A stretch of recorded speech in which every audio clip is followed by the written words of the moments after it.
Hey guys, welcome back to the channel. I'm going to look a bit more at this Hiniker plow today, specifically the brackets here, the vertical bracket with a slot in it, and the locking mechanism, the red item you can see there that's stepped.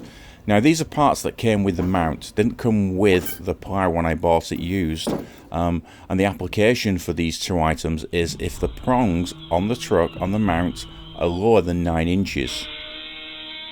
However, that apparently does not apply if you're using the 700 series plow blade, which is what I am using. However, on this truck, I'm talking 5 or 6 inches prong height. So I thought I'd give this a try and see if I could get that ram pushed any further in, and if that latching mechanism works any better there.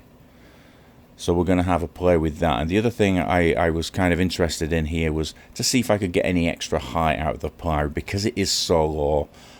If I can get any extra elevation angle, that would be great too. And you'll see me mess around with a steel bar in a little while. But here you're just seeing what the mechanism's doing. This is me videoing it really for my own benefit, just to watch back and see what was happening here and what adjustments I could possibly make. It's not always easy to see when you're in the cab.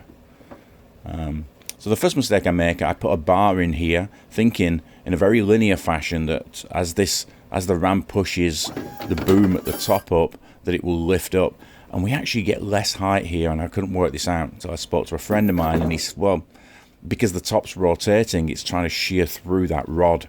And that's exactly what was happening. That's what's preventing it. So if I do want to make this happen, I'm going to have to find a way of filling the top of that slot in.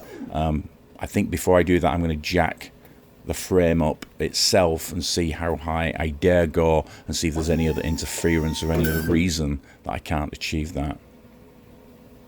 Now the other thing I'm looking at here is, because of the extra length on this particular locking mechanism, you'll see the original one in a few seconds, this sticks into the webs of the back of the plow there, the vertical webs, and if you go full tilt to the left or the right, you will hit this and you will bend it.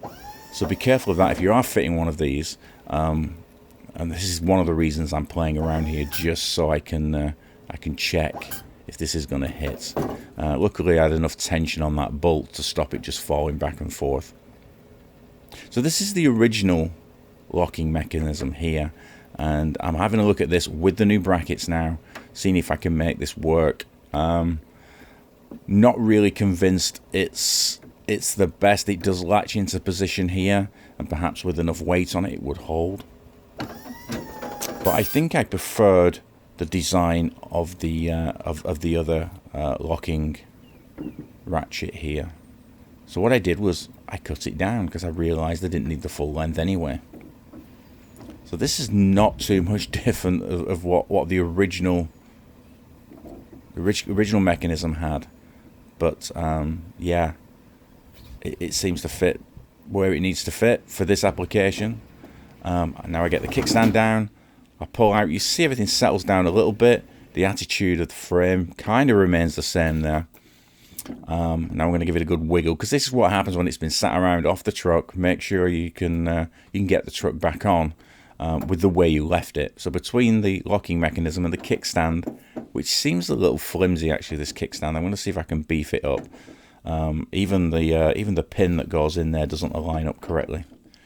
And you see how easy it is to just lift the frame back and realign. And what I do here is I think I set it on a slightly higher setting before I bring the truck back in and remount it.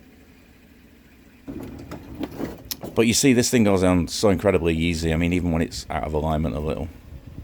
Anyway, guys, that's all I really wanted to cover today. I made this video of my own benefit, but hopefully you can benefit from it too. So thanks for watching, and I'll catch you next time. Bye now.